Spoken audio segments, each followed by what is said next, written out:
So I thought it would be good to review the 3 levels of the stages of the path that each have a different motivation depending upon what capacity or capability we want to develop. We do this because it will help us to strengthen our bodhicitta motivation, but also to have all the understanding that supports that. So we can just start off with that initial recognition that each of us is in a very opportune and fortunate place right now. Each of us has this precious human rebirth in which we have met with the Dharma and moreover met with qualified lamas, gurus who can guide us on the path.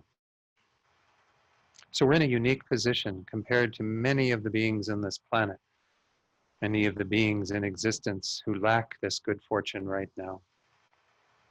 So how to make use of this opportune human life? We begin with the first level, which is the person of the least capacity, where we recognize that first of all, this life will come to an end. We don't know when, but when it does occur, if we have not created the causes for another good rebirth, we will plummet to the lower rebirths. On the basis of that, we generate a heartfelt refuge in the 3 jewels, the Buddha, the Dharma, and the Sangha, that are our guides, our safe direction in life, that will help us to accomplish at least this first goal of accomplishing a good rebirth through following the law of cause and effect, karma, through being very attentive to all of our actions, to assure that we produce all the virtuous actions that will lead to wholesome rebirths, and avoid all of the negative ones that will lead to the unfortunate states. So bring this level of motivation, first of all, into your mind, the desire to use tonight to increase your own understanding of the efficacy of the Lam Rim to help you to achieve a good rebirth, to avoid the unfortunate states that lack the leisure and the opportunity that we currently possess.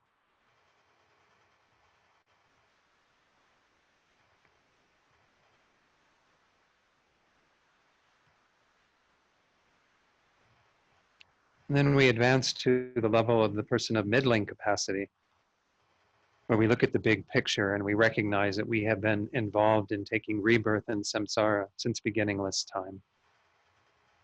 Life after life after life. And even if we gain a good rebirth, we will still be caught up in this cycle under the control of our karma and our delusions. Therefore, we generate the strong intention to be free from all of that. The mind of renunciation that turns away from the pleasures of samsara and turns toward the goal of liberation, nirvana, the peace that will occur when we have removed completely all the causes of our own suffering. Having done this effectively through the paths of developing good morality, effective concentration, and higher wisdom.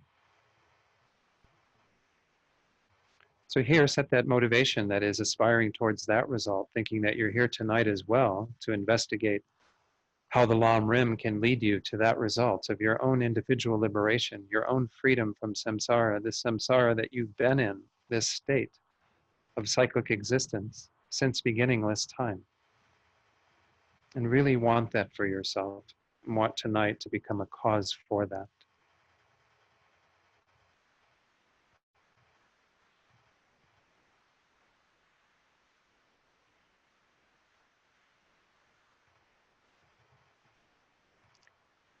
But even if we achieve our own liberation, we will be leaving behind the countless beings that have been involved in our welfare since beginningless time. We must advance our motivation to the level of the person of the greatest capacity, the bodhisattva motivation that aspires to go beyond one's own liberation, to achieve the state of complete full enlightenment, Buddhahood.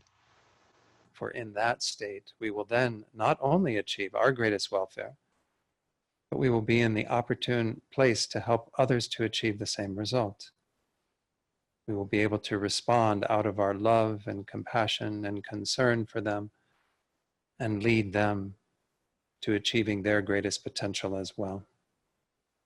And we make that commitment to practicing the path of the 6 perfections, the perfections of generosity, morality, patience, joyous effort, concentration, and wisdom, so that we can achieve that result. And in the state of Buddhahood, lead all beings to the same state. So advance your motivation to that level, to the person of the greatest capacity, thinking that besides one's own liberation, besides a good rebirth, we want the best possible result for both ourselves and others, complete enlightenment. And it's for this reason that we're going to explore this topic tonight.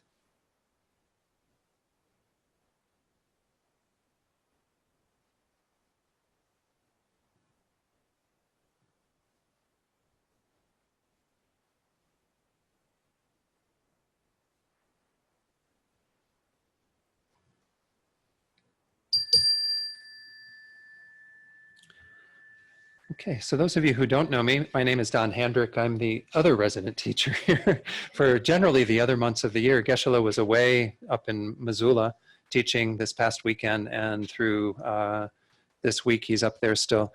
And so it just so happened that I was in town, so he asked me if I could substitute teach for him. So we discussed what to do, and Geshe-la wants to continue to go through the text himself. So I'm not doing any more talking on the text. So he'll pick up where he left off last Wednesday.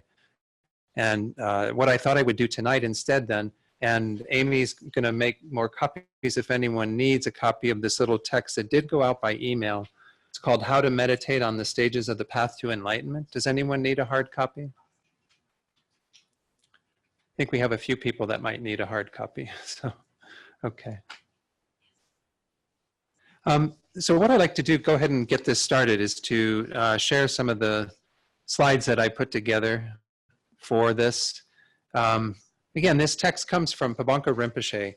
Pabongka Rinpoche wrote one Lam Rim text called Liberation in the Palm of Your Hand. He technically didn't write it, he taught it. And it was Trijong Rinpoche, I believe, who was in the audience, who took all of these meticulous notes and then transcribed them into this book called Liberation in the Palm of Your Hand.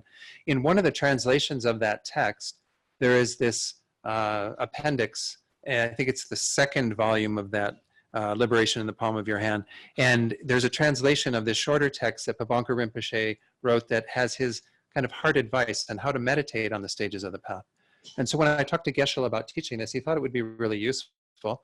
I'm sure he's taught about meditating on this as he's gone through the various subjects, but it might be quite useful to see what Pabongka Rinpoche has to share on this. Some of you may have studied this in Discovering Buddhism. When I teach Discovering Buddhism, I usually go through it in Module 8, which is called Establishing a Daily Practice, just so that we emphasize in that course as well how we go about this. I think I also taught this as part of my retreat earlier this year on that Friday night, but nonetheless, it always helps to go through these teachings again.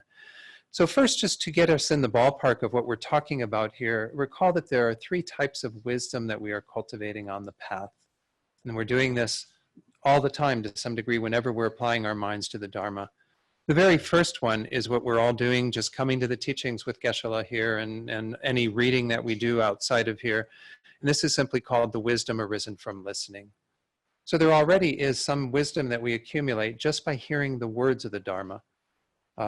It doesn't mean that, again, we aren't thinking about them all, that we're not like a parrot, that you just give us the words of Dharma and we just repeat them back and don't have any idea of the meaning.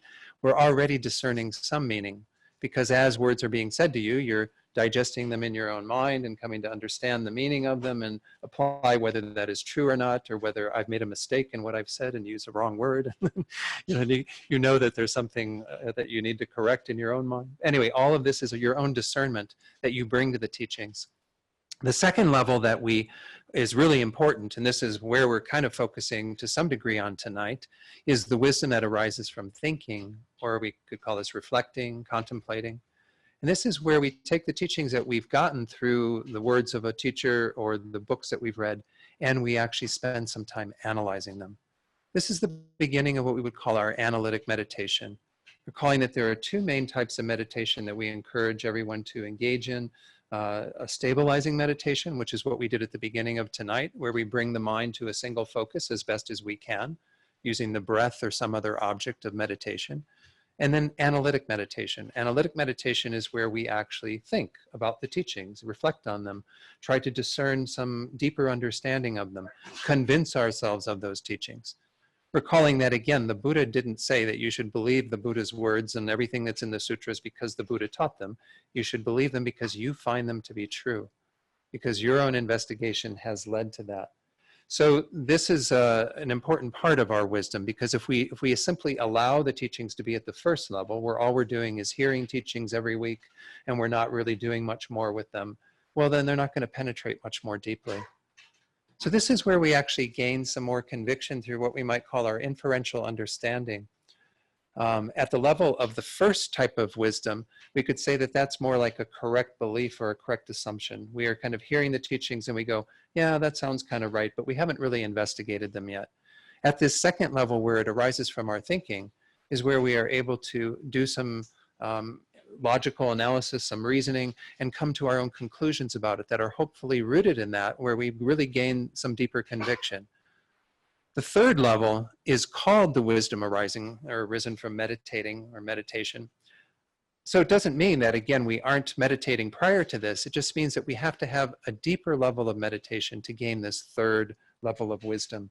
I want to read a little quote from Geshe Jumpa Tekchok.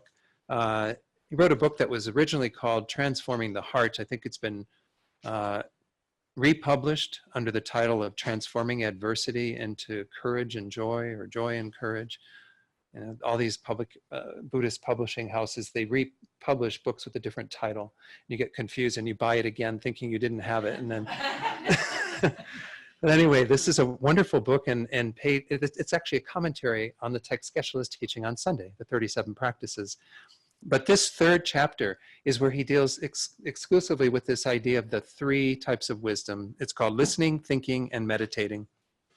I want to read how he describes this third level of wisdom arising from meditation. He says, meditation is placing the mind single-pointedly upon the fact that has been decisively ascertained through the process of thinking. So it's, again, this is a building process. You first hear the words, you think about them and come to the proper conclusion through your own inferential understanding, but then you deepen that by meditating on it as single-pointedly as you can. Then he says, the wisdom of meditation is the wisdom occurring with that concentration. So it does require a deeper level of concentration. And this is something that why we are continually working on both of these types of meditation. A stabilizing meditation that can keep the mind somewhat undistracted, combined with a very sharp, penetrating analytic wisdom that will allow us to know these topics much more deeply. So I think I brought this with me tonight, Lama Tsongkhapa's great treatise, the Lamrim Chenmo. The one that you're studying on Wednesday night is called the middle length Lamrim. This is the great one. This is the one that is in 3 volumes, and it's wonderful to be able to study at that level, but there's a lot to this text. In the section where he's just beginning the middle scope, just beginning to go into the teachings of the person of middling capacity, he says that the Buddha says that any achievement of a virtuous quality in any of the 3 vehicles, meaning the hearer vehicle, the solitary realizer vehicle, those are Hinayana paths, as well as the Bodhisattva, the Mahayana vehicle, requires a state of mind that is both, one, an actual meditative serenity, meaning kind of calm abiding, that mind very focused and stable, or a similitude of that, which rests one-pointedly on its virtuous object of meditation without wandering from it, and 2, an actual insight or a similitude of it, which carefully analyzes a virtuous object of meditation and distinguishes both the real nature and the diversity of phenomena. In other words, knows both ultimate and conventional truth. So this is saying, from Lama Tsongkhapa's perspective, that we need a very deep level of stable mind, single-pointed mind, in order to achieve these realizations, in order to get to this third level of wisdom. Now, it doesn't mean you have to have calm abiding, fully qualified calm abiding. We'll be discussing calm abiding when Geshe-la gets to that portion of the text, but no doubt he's touched on it here and there. This is a state of mind where you've got your mind through focused meditation at a point where it can rest single-pointedly on an object that you want to investigate or want to dwell on for as long as you wish, without any distraction. There's a serviceability of the mind, an ability to work with the mind and the body in meditation with no real restraints. So this is what we're aiming for, is to have that. But if we have something that even approaches that through our own meditation practice, through day in and day out, having developed some focused concentration, then we can achieve these types of realizations. That has to be together with the second aspect, which is the ability to analyze very deeply, to know through our own investigation that we are arriving at the truth of how things exist conventionally, which are a lot of the topics that we study in the Lam Rim are of that nature, right? To gain some conviction in terms of this preciousness of this human life, the need to rely upon a spiritual teacher, all the topics of the Lam Rim, other than the ones dealing with ultimate truth, with emptiness. But we also, of course, have to investigate that. So these two have to be combined together to some degree. We have to have, in the more fully qualified form, they're called a union of calm abiding and special insight. Without those two at that very deep level, we're not going to sort of change the fabric of our minds. We'll have some progress, but when this life ends, depending on what our next rebirth is, we might not be able to carry all of that into our next life. So it's important that we develop the ability over time to have that depth of mind that can become the wisdom arising from meditation. But nonetheless, as I said, I think we can cultivate things that are in the same vein as that in this life. Even Geshe Jumpa Tekchok later in the text says it doesn't mean you have to have a fully qualified state of mind that is calm abiding and special insight, but nonetheless, something that will approach that so that you can have some real shift in your consciousness, shift in your awareness. And by the way, I'm doing this class tonight not because I have any realizations. I'm struggling on the path probably more than all of you. But anyway, just know that this is something we all have to continually work on. You know, we can look at our masters, these great beings that we follow, and recognize the work that they've done to achieve these realizations. And what we want to do tonight is, by looking at Pabongka Rinpoche's advice, begin to really encourage our own practice of these three wisdoms. Our ability to continue to listen to the teachings again and again and again, even if you've heard Lam Rim teachings many times before, and then to think about them continually, to do whatever you can to deepen that understanding, and then to bring them into your meditation, apply them into your own life in your meditation, so that they actually become a part of the fabric of who you are as a person. We see this in our teachers, and it's something that we can aspire to. So what I'm going to do, I've divided up parts of this text that I want to cover tonight. It's 10 different sections. They're not all very long. Most of them are only a verse or two, some a little bit longer. And they kind of give a flavor for how Pabongka Rinpoche approaches this topic of how to use our meditative skills around the various topics you've studied in the Lam Rim already in the stages of the path. And then, as you'll see in the text, he goes on then to talk about the topic of a spiritual teacher, and then he jumps back to advice about how to meditate, and then he goes through a perfect human rebirth, and he goes into the death and impermanence and so on, and he goes through a number of the topics, and then he kind of ends and says, well, you can figure out the rest of the topics from what I've done here, and you know, I don't need to continue to talk, in a sense. So even the topics that you've just been studying with Geshe-la, I did come in last Wednesday for the class, and you're studying how to develop bodhicitta, obviously a very important meditation topic. So you want to apply this same understanding to whatever it is that you're studying. Don't feel like you have to now go back to the very beginning of the Lam Rim. It's fine if you want to, and that is something you're inclined to do.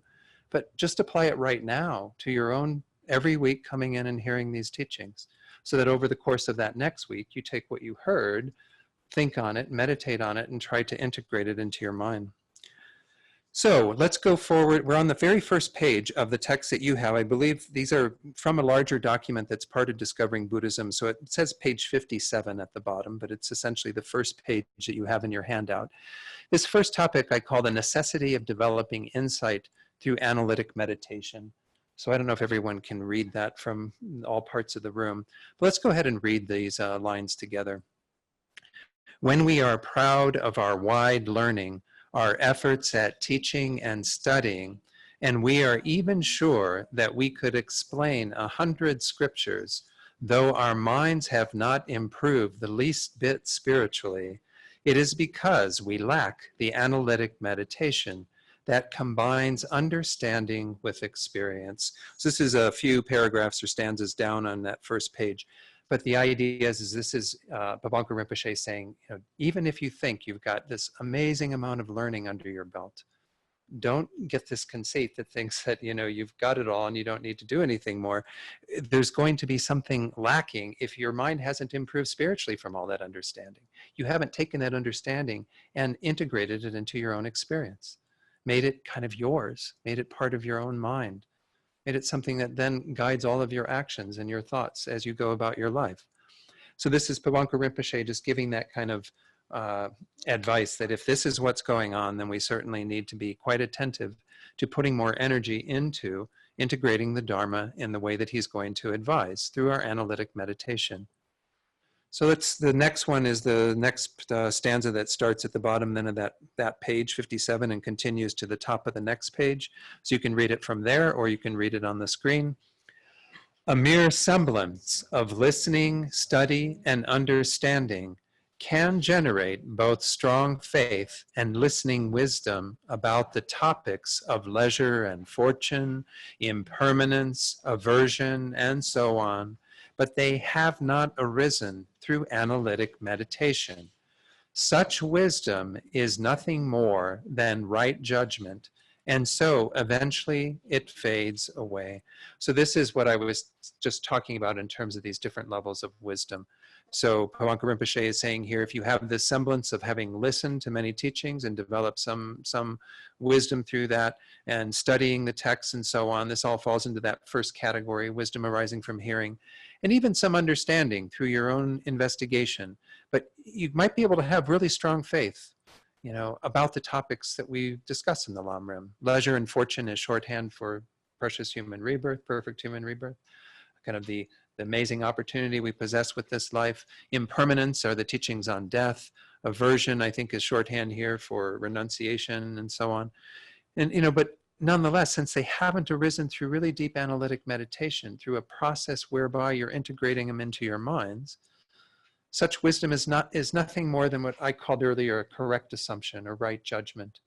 In the traditional teachings, they say that the progress that we make in terms of correcting our minds starts off at the bottom with wrong understanding. All of us have wrong understanding to begin with, especially when we talk about like the deeper nature of reality, right?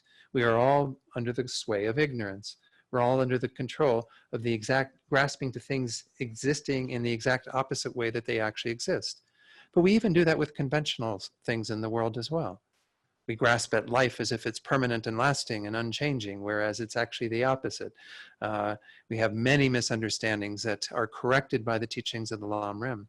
So our baseline is that we're all at some level of wrong understanding, that the Buddha's teachings are there to correct in regard to that. The first level of moving away from that is what we call doubt. And doubt can be even divided into 3 levels. We can talk about doubt that is still tending towards what is incorrect, but moving in the direction of what's correct. Then we have doubt that is equally balanced between what is incorrect and what is correct. And then we have doubt that's finally leaning towards what's correct, though still having some leaning towards what is incorrect. So our doubt moves away from what's wrong understanding, closer and closer to what is the correct view of things, as the Buddha taught it, which again is for us to investigate. This whole process that I'm going through is about our own investigation. So when we first start hearing the teachings, we start moving away from our wrong understanding and begin doubting the way that we've always held things.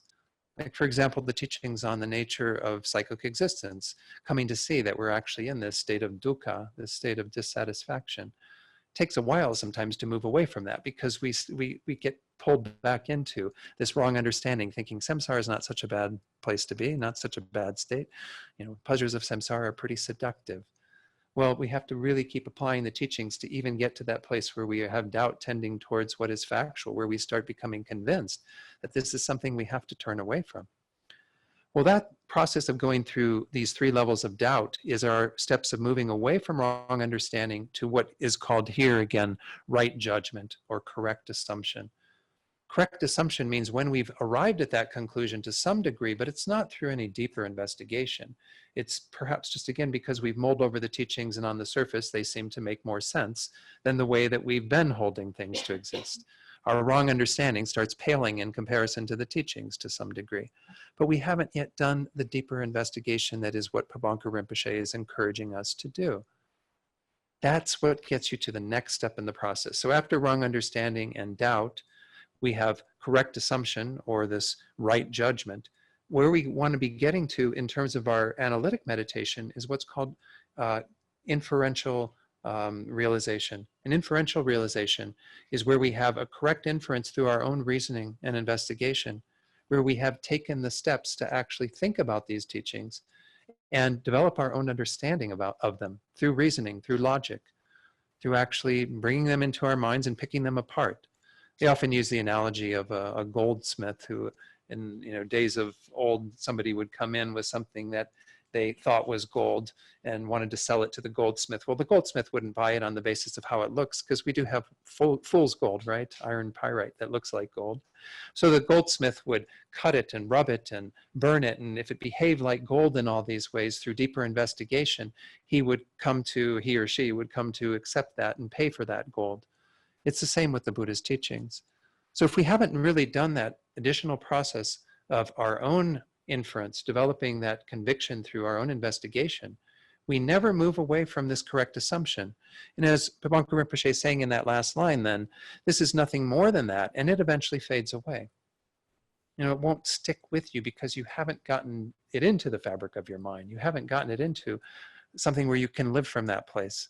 Rather, it'll be occasional understanding where, you go, oh yeah, that's right. I have to kind of apply that in my life. You want to get to a place where you're applying it all the time, where this is what you're drawing from in terms of your way of being in the world.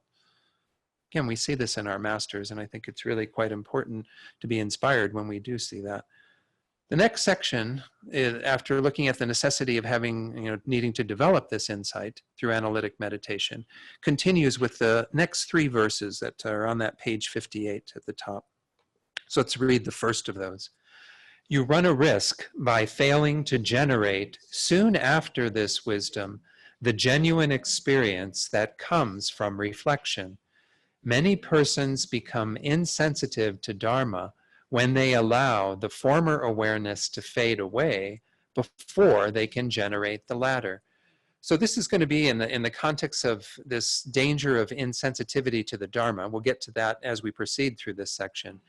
But he's talking here about this idea that if we don't move away from just hearing the teachings, as I said, if you come in every week, to Geshe-la's teachings, or you read every week a bit of the Dharma, but you don't spend time doing your own analysis of it through what we would call, again, our wisdom arising through reflection, through that time that we spend thinking about the teachings, which can be informal sitting meditation, but it can also be while you're driving your car, or while you're, resting at the end of a day.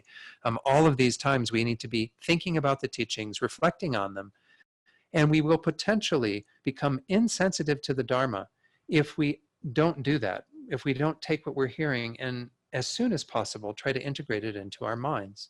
Of course, it's a challenge. I mean, I'm with all of you in terms of understanding the busyness of our lives and the tendency that we have to not always do our Dharma practice first thing in the morning and then let it go till later in the day, and then it goes till the next day and so on. We have to have a bit of discipline around all of that. But if we aren't careful in doing this, they do say that there can be this product that we call insensitivity to the Dharma, which we'll go into more detail what that looks like. What are the characteristics of that problem that we can have on the path that we want to avoid? So let's go to the next stanza. It says, once you are overcome by insensitivity to Dharma, your mind stream becomes ruined, and you are incapable of being tamed, even by the Lam Rim or the blessed words of your Guru. So apply yourself to the profound method for avoiding insensitivity to Dharma. So if we're starting to get to the place where we feel like, we come to a teaching and we go, oh yeah, I've heard that before, we just kind of start tuning it out. We don't really take, we feel that there's no receptivity. There's nothing that's kind of encouraging us to continually be investigating the Dharma. This is one sign that we're becoming insensitive to the Dharma.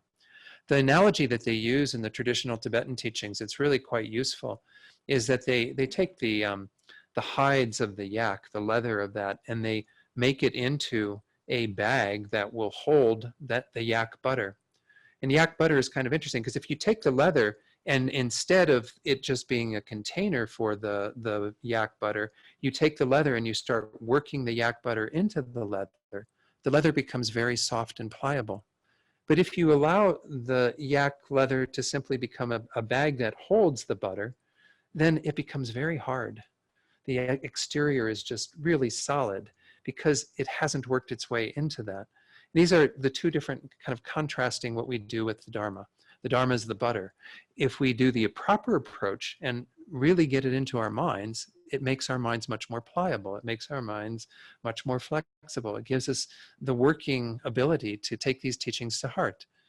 But if we simply become a container for the teachings, and we can maybe spew out a zillion facts about the Dharma, we can recite the 10, opportunities of this life, we can talk about the 8 freedoms in this life, we can do all these various things and recite them, to everyone that we meet, but we've never combined them with our minds, it's probably due to this fault of insensitivity to the Dharma, where we haven't taken the teachings and integrated them.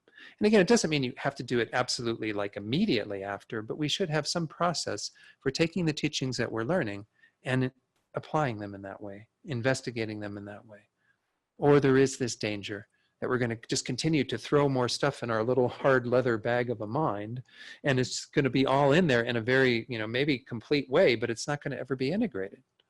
We're not going to ever change. We're going to see that we continue to be the same people doing the same sorts of things and having the same sorts of minds, and nothing is really, effective through our practice of the Dharma. So Pabongka Rinpoche is very kindly giving us then the advice, the profound method for avoiding this insensitivity to the Dharma. Let's read that final bit of this section where we're talking about this danger. This is achieved through the blessings of your Guru's speech, along with your own efforts to listen to Dharma properly.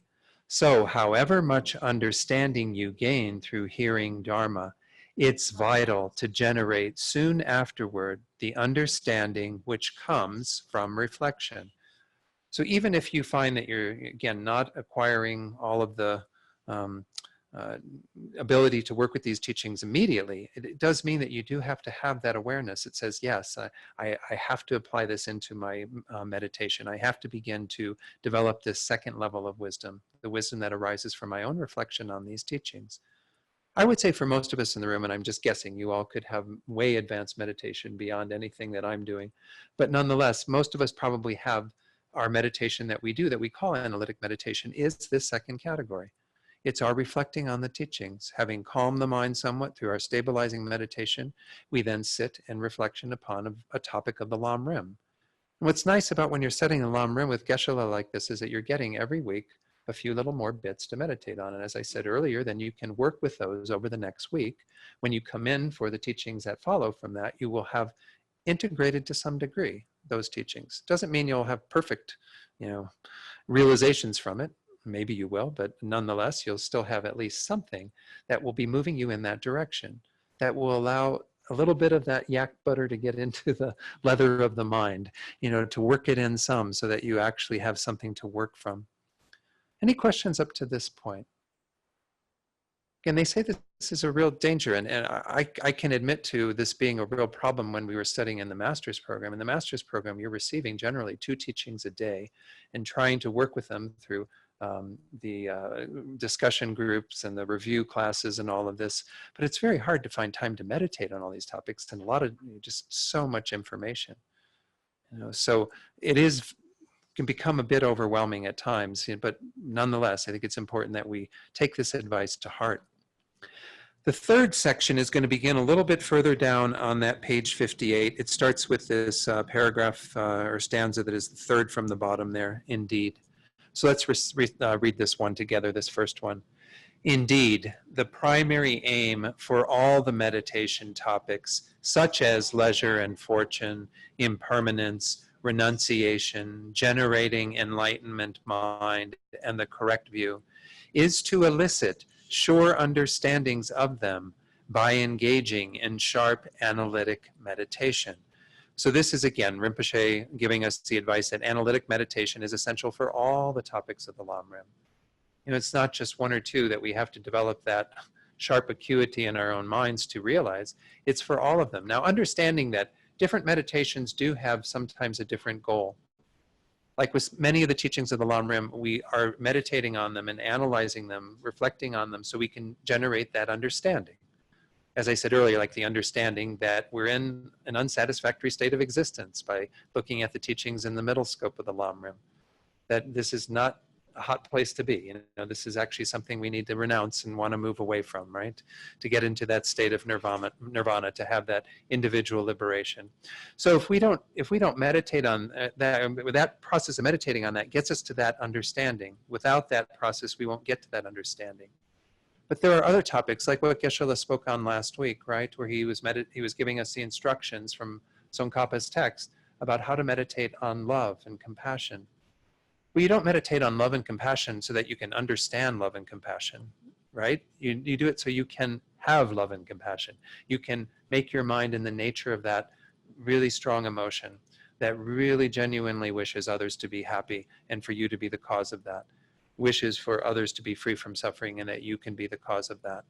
So it's a little bit different. There is understanding that is applied, but nonetheless, all the topics of the Lam Rim have to be investigated through some form of analytic meditation, whether it's so that we can understand a fact about reality, or whether we can actually change our minds into the nature of love, compassion, equanimity, and so on.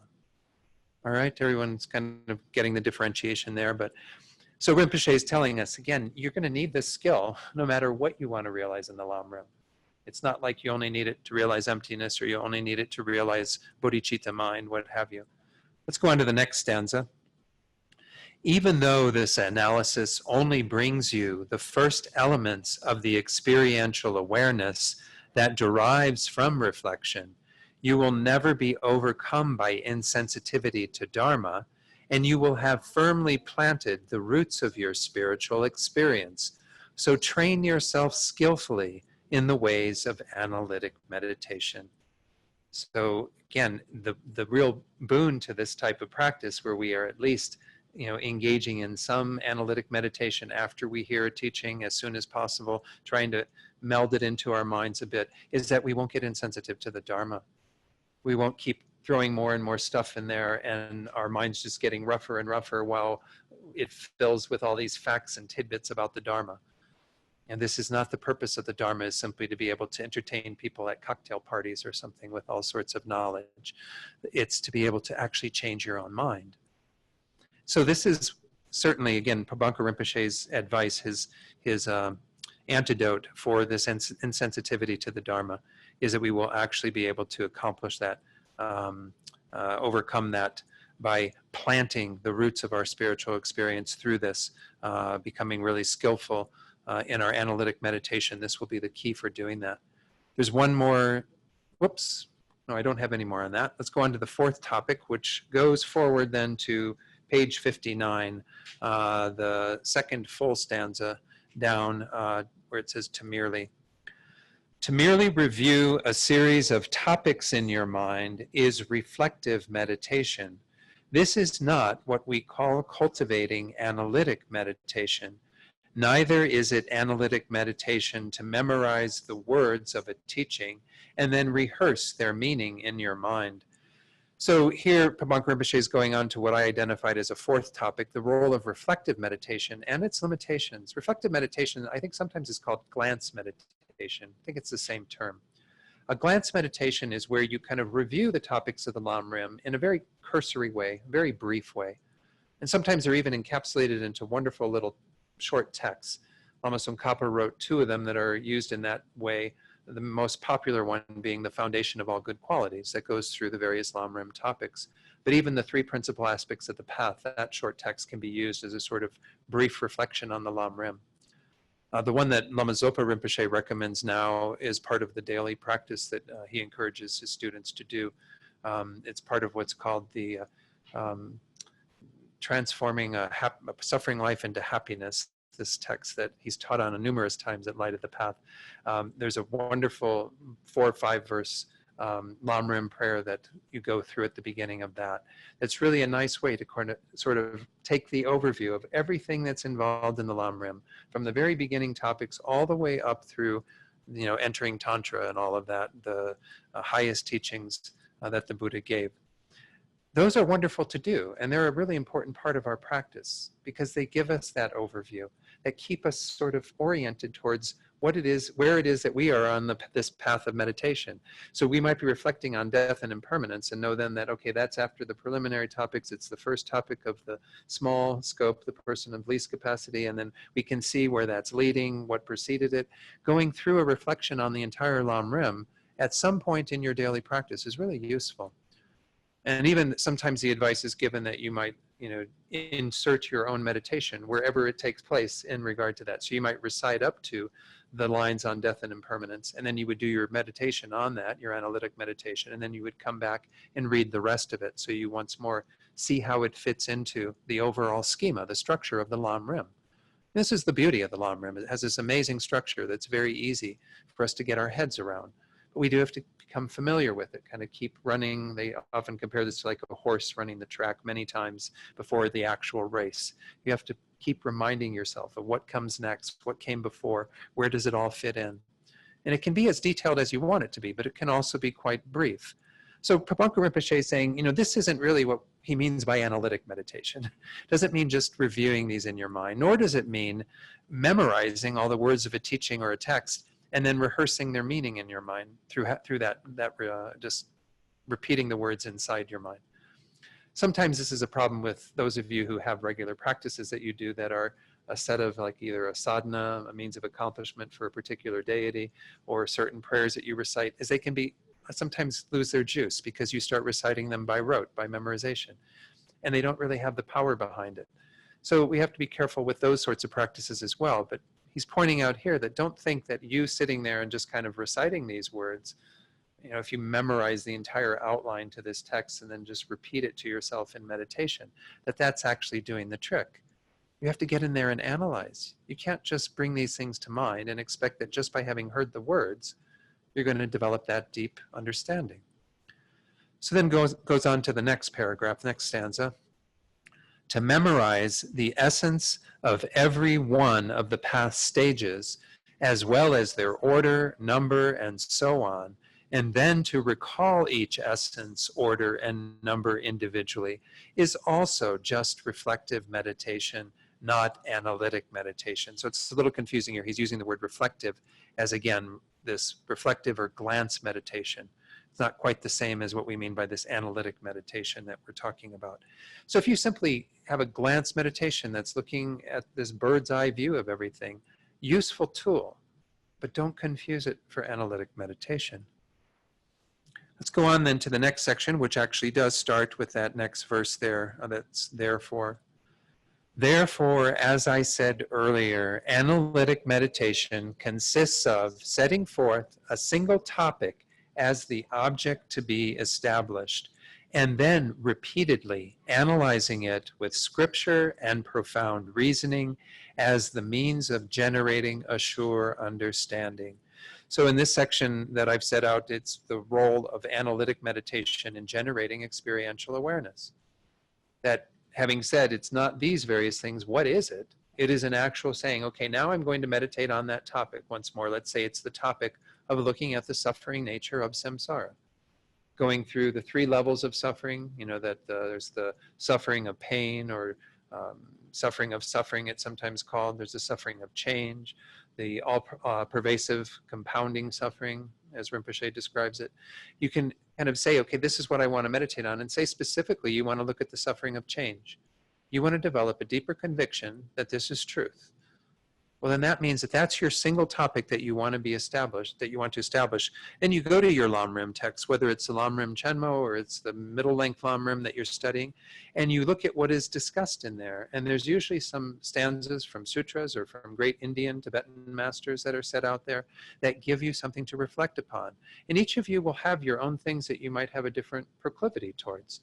Some of you may work really well with kind of these inspiring words of the masters. Others of you may need to do an investigation through your own experience and reflecting on it. But it is important that you bring that into your own understanding of what the nature of life is, the nature of existence really is. So that then you drive to that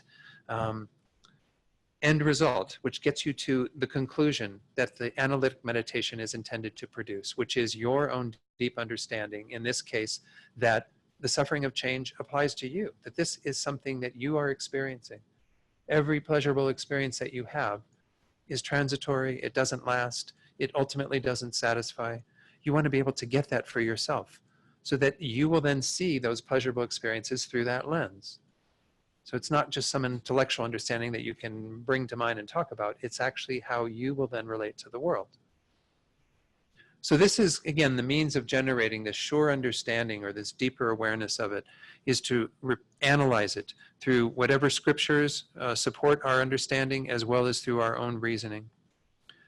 And in the next stanza, for instance, when we reflect again and again on the reasons why we think that a particular object is attractive, we develop strong desire. This is analytic meditation toward an object of attachment, and it increases our active desires. This was pointed out by Geshe Jumpa Tekchok in the text I read from earlier as well. We're already doing analytic meditation. Don't think that this is something you have to learn how to do, because we do it with regard to objects of attachment in our lives all the time. If you're setting your sights on buying a new device, for example, and you're going to the store and you're handling it and looking at it and wondering at all the things it does, and then you're reading all the reviews of it, and then you're shopping online for it, and you're increasing your desire because you're analyzing more and more and more all the features of it that you are highlighting so that it becomes this amazing object of attraction for you that you can't be parted from and can't be convinced not to get it because you want it in your life, and you'll be really upset if anybody takes it from you, right? We're already doing that in terms of these objects of desire. Moreover, as it says in the next stanza, we're doing it with our objects of anger. So let's read that. Likewise, when we recall again and again how a terrible enemy has harmed us, our hatred greatly increases. This represents analysis toward an object of hatred, and it ignites our experiential awareness of hatred. So we're doing this with hatred as well, right? We are focusing on something that we don't like, some person that we can't stand, something that they did or said, and we keep running it through our mind again and again and again till it kind of becomes a part of the fabric of our minds. And then we react negatively to that person, and we start bad-mouthing that person to other people and so on. So this is how we gain experiential awareness with regard to the delusions. We want to put a stop to that, obviously. We want to gain experiential awareness of the Dharma, of the antidotes to the delusions, the antidotes to all of our wrong understanding. So let's go on to the next one, which is again continuing on this page. This section, I've got quite a few of the verses because at the beginning, there's a lot that I felt was really important that we discuss. Let's read that one together. Let's shift now to the spiritual domain, where the aim is to increase an experiential awareness of different virtuous minds by repeatedly contemplating the various reasons that will elicit them, as I just described with desire and hatred. So again, thinking that it's really no different from how we strengthen the delusions in our mind. We're just trying to strengthen our wisdom, our understanding, our realizations, our Dharma. So we just turn our minds towards the more virtuous objects, but we do a similar process of focusing on the things about that increase our understanding, that increase our wisdom, increase our virtue, and make sure that we highlight all of those that are conducive to our own minds. Again, within the understanding that each of us is going to have different ways of working with our minds that will be applicable at various times. I mean, I know many of you, when you've gone through the Lam Rim, have read some sections of it probably where you've gone, that doesn't really work for me. I'm not really feeling it. That's okay. Not everything in the Lam Rim is intended for everyone to feel. That's why there are often longer sections with many different ways being set out how to think about a particular topic, many different approaches, many different verses that are shared from scriptures. So then finally in this section, let's look at the last verse that's on that page 59. What you must do here is contemplate over and over again the most penetrating of scriptural citations and arguments, and in particular, those arguments which are the most effective for eliciting a spiritual transformation within your mind. This is what I just pretty much said, right? Pabongka Rinpoche is just reiterating this idea that you need to play with the Lam Rim yourself. You need to find what works for you. Because there will be times when you read something and it just isn't happening.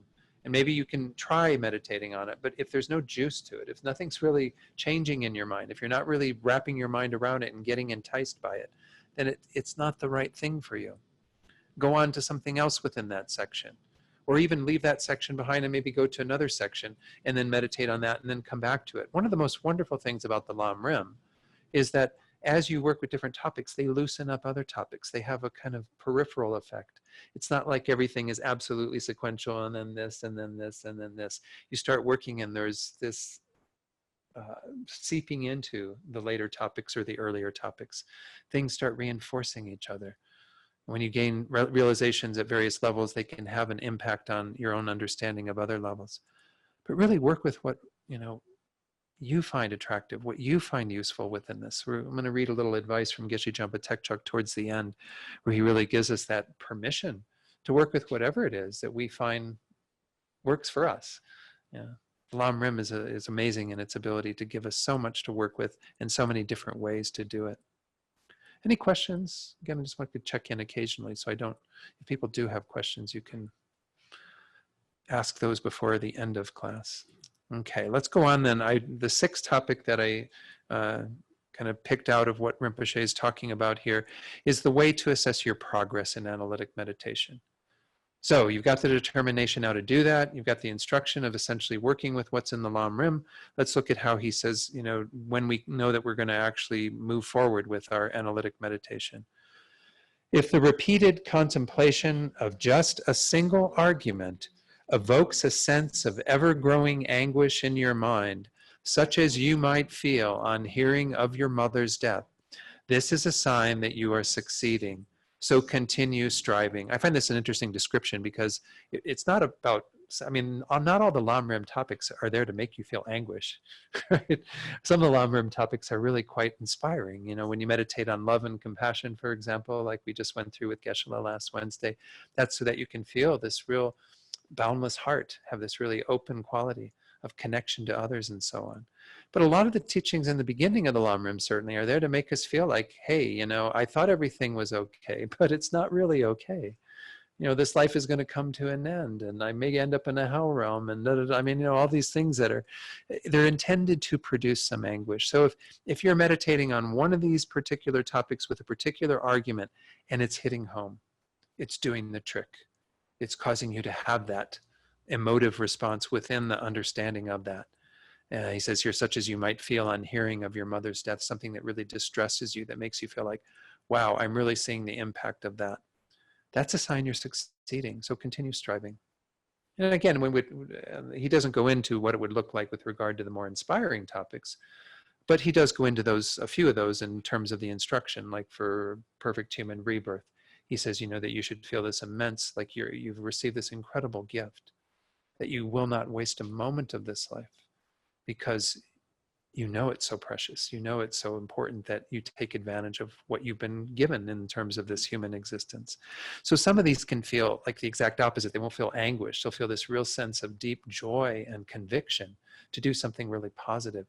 But nonetheless, there's got to be something that's hitting home, he's telling us. If it's not hitting home, then again, we might need to change the argument that we're using. We might need to change what scriptural citations we're going to. Or maybe we're not really ready for that. And this is where we might need to do other practices. And I believe this is where Rinpoche goes in terms of the next verse. He says, but if repeated contemplation of a single argument grows stale and your mind remains unmoved, this means your practice is not succeeding. It's also a forewarning against becoming insensitive to Dharma. So if you think that, again, this is what's happening, that you're meditating on it, but there's not much movement of the mind, you're feeling like, God, nothing's really hitting home, well, then it might be a precursor to that insensitivity to the Dharma. So he's going to give us some instruction then about what to do in that case in the next verse. This is actually the second part of this second stanza on page 60. So combine supplications to your guru with fervent acts that accumulate merit and remove obstacles. Then try again to cultivate the meditation topics effectively. So this is, I think it was in Lama, I don't remember, Rinpoche taught on this at one of the Light of the Path retreats. He said that Lama Tsongkhapa had a vision of Manjushri at one point. He had a number of them, but at one point he was really seeking advice from Manjushri about how to achieve realizations on the path. And essentially it's threefold. It's accumulate merit, which is a really important activity. Um, Purify any negativities, and also very important. And make heartfelt requests to your guru, single-pointed requests, that are just out of that devotion to your guru and really wanting them to be a source of support on your realizations of the path. So these are what essentially Pabongka Rinpoche is telling us to do. If we are finding that we're getting into a place where things aren't really registering, again, we might change to another topic or to another citation or what have you to help us to work on that. But if nothing's moving, if our mind really isn't taking it in, well, then we've got to work on our minds. How do you work on your minds? Your minds are sort of like a bed of soil that needs to be cultivated in order for seeds of realizations to grow. And these two main activities, the first two activities, are kind of like enhancing the soil through accumulating merit, putting a lot more nutrients and things in it so that it has a better support for growing realizations, as well as removing all the rocks and weeds and things that get in the way of having a beautiful garden growing from the soil of your mind. So our realizations are going to be obscured or in some way blocked if we don't have enough merit, if we have a lot of negativities that we haven't yet purified. So these two practices are always encouraged as part of your daily practice. And there are many things taught in Tibetan Buddhism to help to do that, right? All the preliminary practices are either about one or the other or both of those. And so they're really useful as ways to kind of continually work with our minds, making our minds more receptive to being able to generate realizations. But then, of course, this combined with the third of those, the supplications to your guru that's mentioned first here. If you think about, once more, the teachings of the Lam Rim say that we should ideally have that openness to seeing our gurus as Buddhas. Well, if our gurus are Buddhas, if they're enlightened beings who are here to help us, they have no intention of not helping us from their side. They're doing everything that they can. We have to create the causes from our side. We have to be aligning ourselves with the intentions of the gurus, making these strong requests and supplications to them. That's why you're encouraged also generally to have some form of a guru yoga as your daily practice.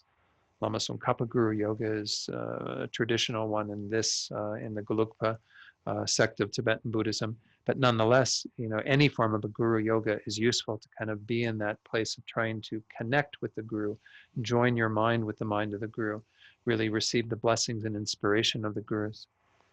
So this is, again, some more precious advice from Pabongka Rinpoche, that if we do see that while we're working with it, we're running into some obstacles, our progress isn't really furthering, well, then we need to address that. And it's through other activities that we do that. Let's go on then to the seventh section, which begins with that very large stanza right in the, well, not quite middle of page 60, a little bit above middle. And I've divided this into a number of parts. So we'll just read what's on the screen. This is like the first 3 lines, I think, of what's on your text. Some persons at this point, oh, I forgot to get rid of the footnote 10, develop sudden and powerful feelings of faith, impermanence, renunciation, and so on, even without having practiced meditation. They become joyously enthusiastic, thinking these are true spiritual realizations.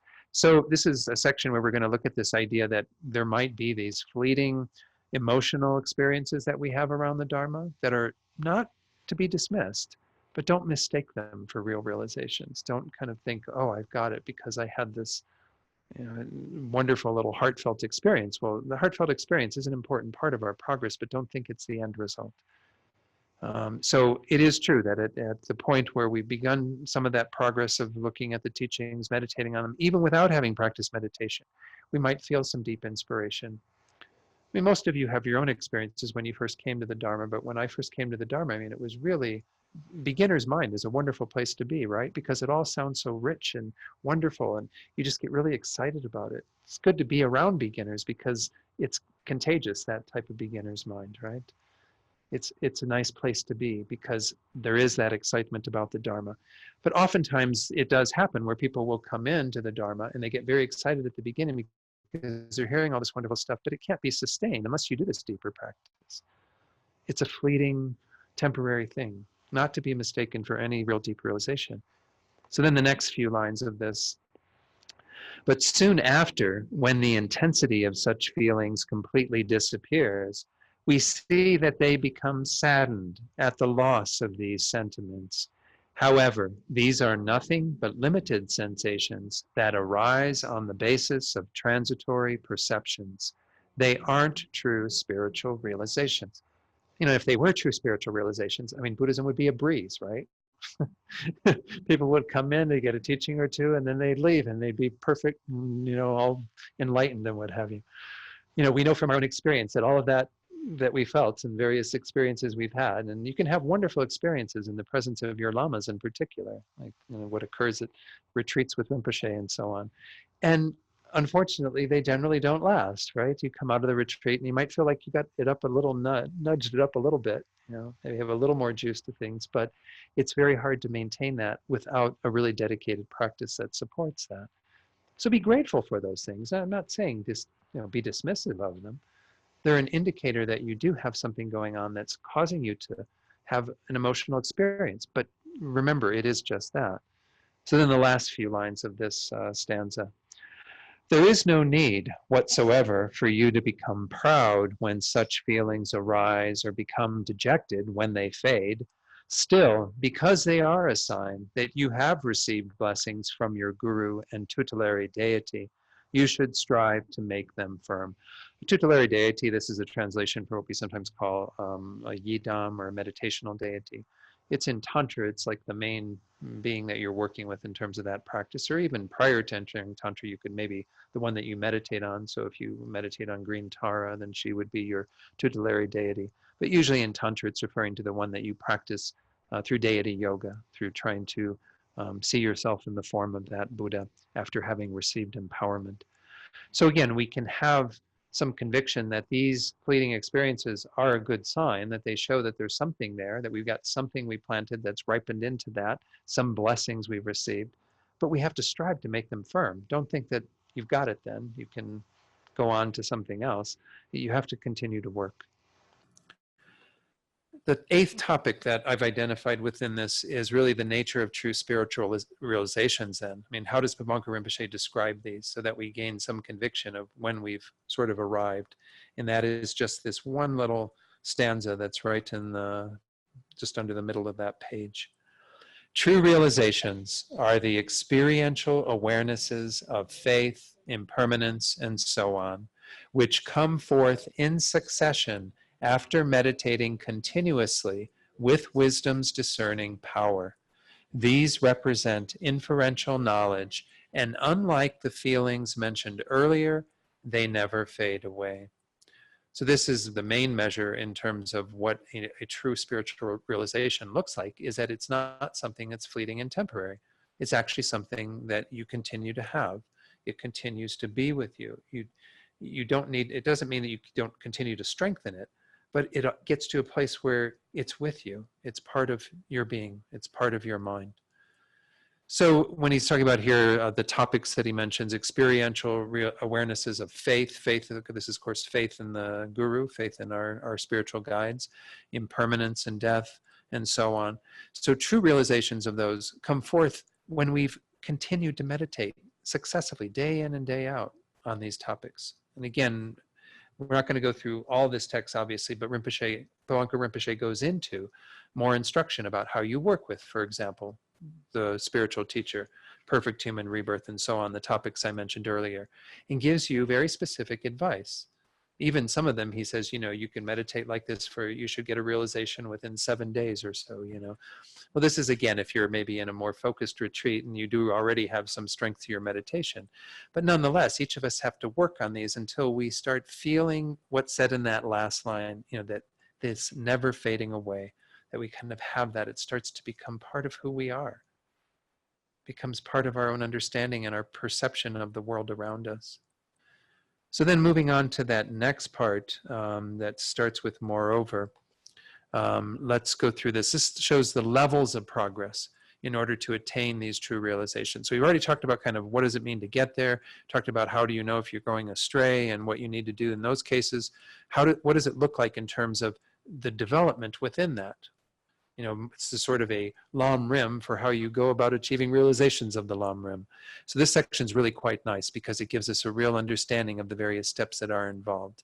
So let's read the first part of this, about the first 4 lines of what's on the sheet. Moreover, you must learn the skillful technique for eliciting realizations. Begin by meditating on all the points contained in the individual topics, from serving a spiritual teacher to generating enlightenment mind. Do so just long enough to become proficient in each of them. So this is the first of 3 steps that are set out here. We first want to gain proficiency in the lam rim. And again, going back to those 3 wisdoms, this is through our initially having had the wisdom arising from our hearing, our listening, investigated the lam rim through Geshe-la's teachings, through our own reading of the text, through all the other things that we've done that have increased our awareness, our knowledge of it, so that we have that to draw from. We're quite proficient in it. We can recite this and that. And again, don't think that that's the measure of having attained any of these realizations, but that proficiency is a good support for doing the deeper work. If you have that understanding of the lam rim and that ability to know all the topics, to have the outlines really well versed in your own mind, then you do have a good basis for that. It says here, from serving a spiritual teacher, recall that that's the very first topic of the lam rim, and then perfect human rebirth and so on. And it says to generating enlightenment mind, but again, it would be all the way through the teachings of the Great Scope. So you do so just long enough to become proficient in each of them. I mean, this shouldn't be like your spiritual practice 20 years from now. You should already be proficient in the lam rim, hopefully by now or by sometime in the near future through having done your own study. So then let's go to the next step, which is in the next few lines. Then meditate again on serving a spiritual teacher up through generating enlightenment mind, in order to elicit contrived experiential realizations. Then do the same again in order to elicit uncontrived experiential realizations. So now we're getting to a finer way of talking about these experiential awarenesses or realizations, because there will still be some level of them needing to be contrived. In other words, we need to continue to do some sort of thought process to support them. Whereas eventually we want to get them to be uncontrived, closer to what I was just talking about before, where they just arise naturally. They're part of the fabric of our minds. It's the best phrase that I can think of in regard to that. So he's going to go into the detail of how we actually do this in a moment. But this is an important thing to acknowledge, is that the proficiency is where you start with. Then you try to get to a place where you can contrive those realizations. You can make them strong through your own investigation. They won't be spontaneous yet, but nonetheless, you can arrive at them through your own analytic meditation. And then eventually you will have them without needing to do that. And once more, we see that in our spiritual teachers, right? I mean, Lama Zopa Rinpoche, you know that every person he meets, he is totally cherishing that person. It's not about him at all. He's not thinking about him and his needs. He's totally focused on that other person. He doesn't have to think for a second, oh, this person was my mother, oh, and they must have shown me kindness, and I need to repay that kindness. Therefore, I really want them to be happy, and I want them to be free from suffering, and I need to be dedicated to that, myself alone, and therefore I'm going to become a Buddha for their sake. So therefore I'm going to cherish them, He doesn't go through all that thought process. I mean, he's just spontaneously there. And that's what we want to be at eventually, is where we can just have that naturally. And how wonderful when that's a part of who we are. And it's not like your whole personality goes away. I think people sometimes get afraid, well, then am I going to become like just some sort of personality-less person? I think your personality becomes more beautiful, because then you're enhanced with all these amazing qualities, right? Because Lama Zopa still has this amazing personality in the midst of all these beautiful qualities, right? Yeah. So let's go through the other instructions that follow from this in that verse. When you have become familiar with these topics to the point of feeling sure that you know how to meditate on them and that you are able to generate the realizations, we call this becoming proficient. So again, that's the first step. You should have that ability to know that you know the lay of the land then. You've gone through the racetrack enough to know every little bump in the road, every little turn that you need to make, every little detour that's involved. All of this is very clear to you. You don't have any misgivings or misunderstandings about that at all. And recall, I mean, Lama Zopa, in the very first retreat, the Light of the Path, Charmaine was there as well. I don't know if any, Susanna, were you there for the first one? I think maybe you came to the second one. I'm not sure. The very first Light of the Path. In that one, he talked about, oh, Ajna was there. Ajna sat right next to me. I don't know if anyone else was in the room. Yeah. He talked about how Lam Rim is the real meditation. And it's like sometimes people get this impression like, oh, Lam Rim's a topic that you study, but then you meditate on something else. No, it's what you study, meditate on, everything. It is the full blueprint for how to achieve Buddhahood. Don't think there's something else out there that you need to study that's going to help in some other way. You know, that is it. The Lam Rim is the real meditation.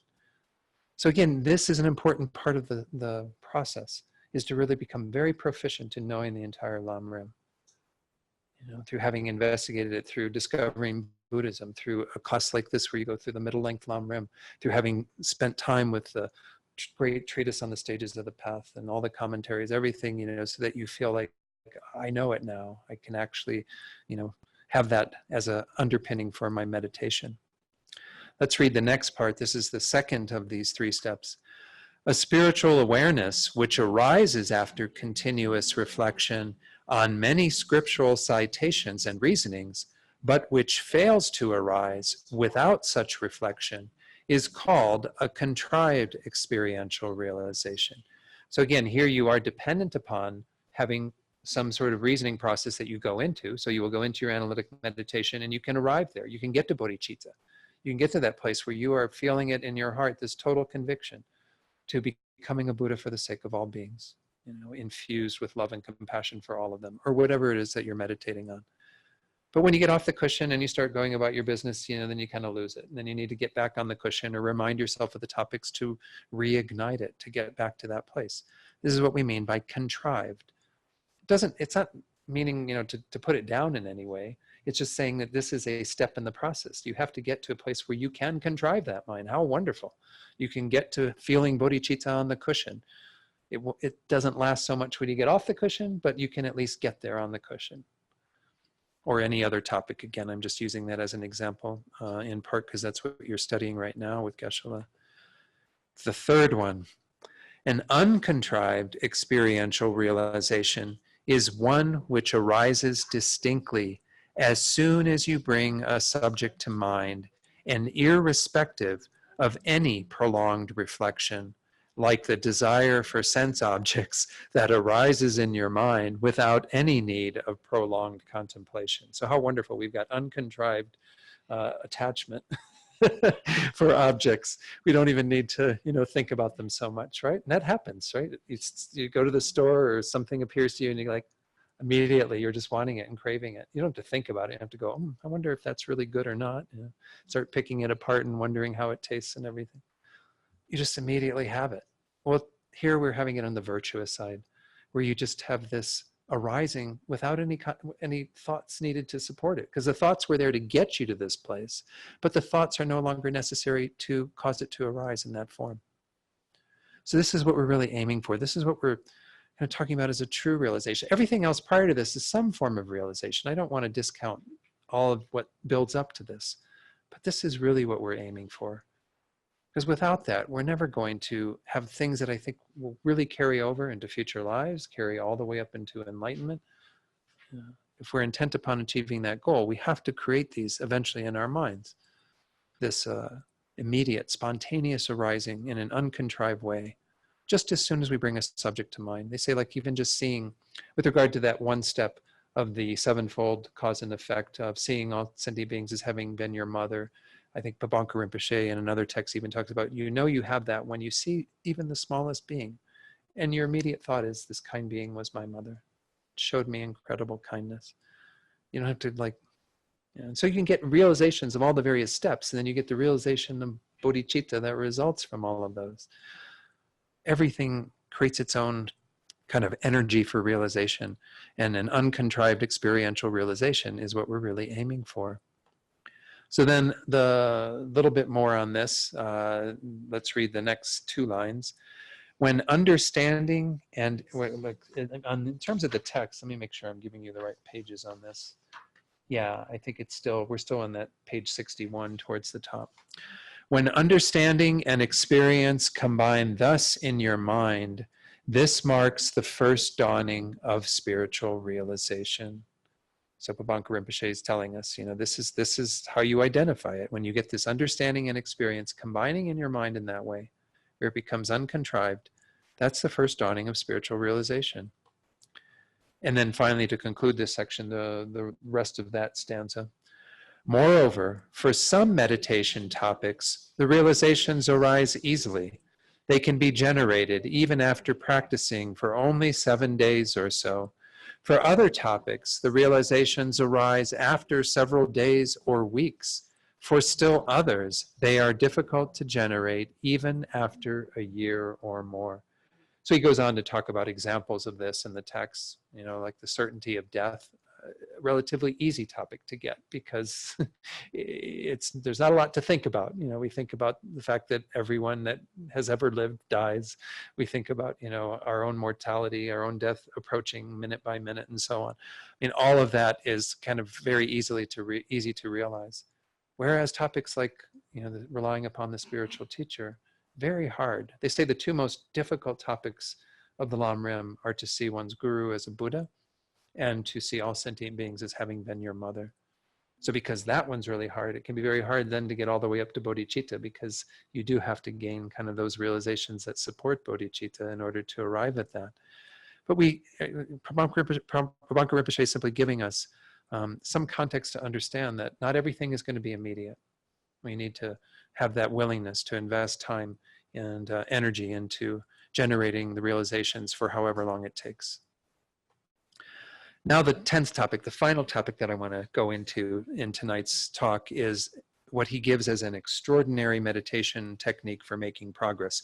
You'll notice if you're following it in the text that he goes on then to a second part where he gives instructions on how to develop the realizations that are associated with properly serving a spiritual teacher. Again, that's the first topic of the Lam Rim that you meditate on. Although there are things in the Lam Rim prior to that, you don't meditate on them. You can reflect on them, like the greatness of the teachings and the greatness of the teacher, Atisha, and so on. Those are good to have some awareness of, but where you really start developing Lam Rim realizations is with this topic of a spiritual teacher. So I'm not going to go through those tonight, but they're really good to read and to get familiar with, and he goes through all the various things that you need to do on that. He comes then to part 3, which is on page 63 of what you have there. And this is what I want to go through with the time that we have left, and we're only a couple minutes left, but we'll hopefully get through some of this. An extraordinary meditation technique for making progress. Let's read the first part that's on the screen here.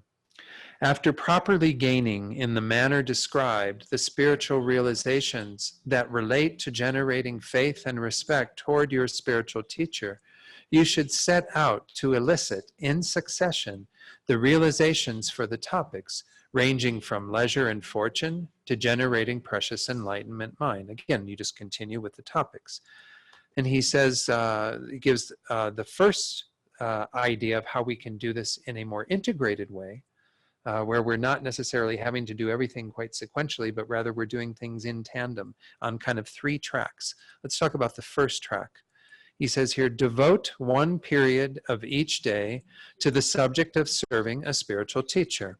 Meditate on the topics in the manner that was described above. So even though he's just told us, gain your ability to have that realization around the spiritual teacher, he's saying one technique is to have this first track be meditating on the spiritual teacher every day. Well, why? Because it is one of those topics that takes a long time for the penny to drop, as Venerable Rabbeinu would say, right? To actually get it, to have it be integrated into your mind. So that's the first track. Let's go on to the second track. Devote 1 period to eliciting realizations of those topics, beginning with leisure and fortune, by analyzing them according to the established order. So with your second period of the day, or second meditation of each day, you work on the individual topics. From perfect human rebirth, again, it's called leisure and fortune here, all the way up through enlightenment mind. Kind of keep working with all of those. Then you have a third track. Let me go through the rest of this. We'll get to the third track in a moment. First, this will further your realizations about serving a spiritual teacher. Second, through gradually improving your understanding of the topics that relate to persons of lesser and moderate capacity, namely leisure and fortune, impermanence, suffering, and so on, these lesser and moderate realizations will reach an advanced level by the time you complete the subject of serving a spiritual teacher. So with these first two tracks, you have the first track of the spiritual teacher that eventually comes to its culmination. But in the meantime, you've been working on developing all the other realizations in tandem with that. Then you have a third track that you want to incorporate into every day if possible. He says here, and if you also pursue the first stages of analyzing the correct view, you will make swift progress, simultaneously developing and completing experiential realizations of the three principal elements of the path. So the correct view, of course, is the wisdom realizing emptiness. So in essence, he's saying you should have as part of your meditation period to some degree, maybe they won't all be equal in terms of duration of time, but some reflection on serving a spiritual teacher, which would mean all the meditations that support that. Again, they're all listed here in those instructions in part 2 in the text that you've gotten. Then you will have some portion where you go through sequentially all the various topics of the Lam Rim. And then you'll also reflect on emptiness. Now, again, those of you who are doing like a sadhana or even six-session guru yoga in the tantric tradition probably are doing most of those at some point or can insert them very easily into your practice. So it can be just one session where you reflect on those, but at least to have those three components that are running all together at the same time. And he uses this example. Let's read this together. For instance, if you plant walnut, peach, and grape seeds together, their trunks and branches and flowers will develop simultaneously, and you can enjoy the fruit of all three at the same time, as long as you're not in northern New Mexico where you get a light frost, that kills all the flowers. Anyway, but but it's kind of an interesting way of talking about it. You have kind of three strands that sort of all come up together, and you can enjoy the fruit of all three because you've been doing all three. Once more, they do affect each other in tandem. They do have an effect of bearing on each other. The more you increase your confidence in the spiritual teacher, the more you open up to some of the other realizations, as well as your wisdom of emptiness influencing everything. So then let's read this final instruction about the advice and about going through what our day looks like. Therefore, divide each day's meditation periods into three parts. During one part, meditate only on serving your spiritual teacher. During one part, elicit successively the realizations for the topics ranging from leisure and fortune to precious enlightenment mind. And during one part, apply analytic meditation to the profound view. Okay. So, any questions? I realize that was a bit quick, but yeah, Charmaine. We spend about 3 months on each topic of the Long Rim. So in this presentation from Pabongka Rinpoche, would the second step be that we would put our 3-month topic on number 2, working successfully, but doing it by every 3 months? Or is he talking more about that sort of glance realization where first we learn the outline, then we do the points of the outline, and then we start doing, so what is he actually advising? Well, when he's saying 3 months, yeah, I'm not really sure what he means by that. Maybe a better question for Rinpoche. Yeah. We could do 3 months on each topic and move to the next topic. Yeah. But that would be the second of these, I would assume, that you would keep doing the spiritual teacher and emptiness as part of your day. And you put, But again, it's hard to say because within every topic, there may be some times where you're able to do that quicker, but you may even have some where you might take more than 3 months. So it's hard for me when Rinpoche gives this advice to know whether he's talking about developing kind of the uncontrived realizations or developing the contrived.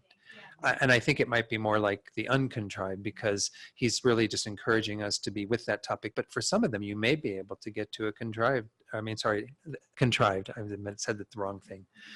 I think he's probably talking about getting a contrived realization. Getting an uncontrived may happen within the 3 months, but not necessarily for every topic. This is so sweet how it's set up. Yeah. And then if it's to me like 2, you could follow his advice where you memorize the outline. Yeah. Then you memorize all the points of the outline, and then you start working topic by topic. Yeah. There's that using nectar, essential nectar, the text by Yeshe Mundu, I think is his name. I can't remember what it's. anyway, his text is in verse form, and you can kind of, I think there's even Tom Trudy of the education department put together a whole Excel spreadsheet with all the various verses. Well, Geshe Repton wrote the commentary on it. But yeah, it's a wonderful text. We use the Perfect Human Rebirth verses for our retreat that we did earlier this year. Some of you were at that. So again, find what works for you in terms of some format, but 3 months on each topic is a wonderful way to be sure you've investigated each topic quite thoroughly. But I think it's going to definitely get you to some form of an uncontrived realization. Absolutely. I can't imagine that after 3 months of meditating, if you've done it really diligently, that you aren't going to have something that kind of arrives at the... I mean, we do want to get to that place where we feel like we've arrived at the destination. I mean, they sometimes call it like an aha moment or some sort of an epiphany. I mean, maybe that makes it sound grandiose, and it may not feel that grandiose, but you get to what it's driving at. You know, you want to arrive at the destination, and hopefully that will happen over the course of those months. But whether it'll happen in an uncontrived way will be more dependent upon the level of your meditation, focus, concentration, because I think that will have a greater bearing on whether it changes our minds to that degree. Great, thanks for that question, yeah. So I wanted to end with some advice that was at the very tail end of this little book that's on the 3 principal aspects of the path. It's another commentary by Pabongka Rinpoche, and he cites Geshe Dolpa, who was one of the Gadampa masters, who says, steps of the path, they all come down to 3 short words. These are really phrases, but it says words. Look far ahead, think very big, and keep a pace. Lama Zopa actually translates that last one as, don't squeeze yourself.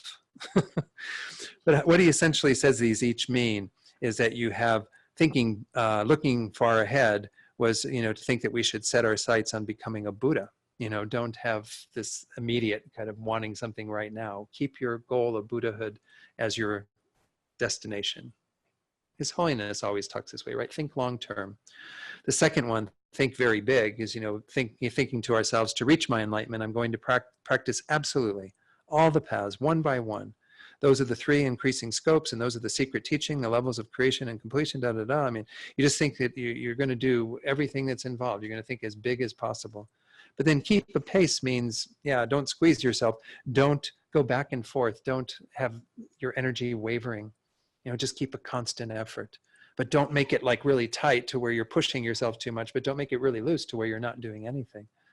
So anyway, that's some nice advice, hopefully, from Geshe Dolpa in terms of how to work with all this. So thank you.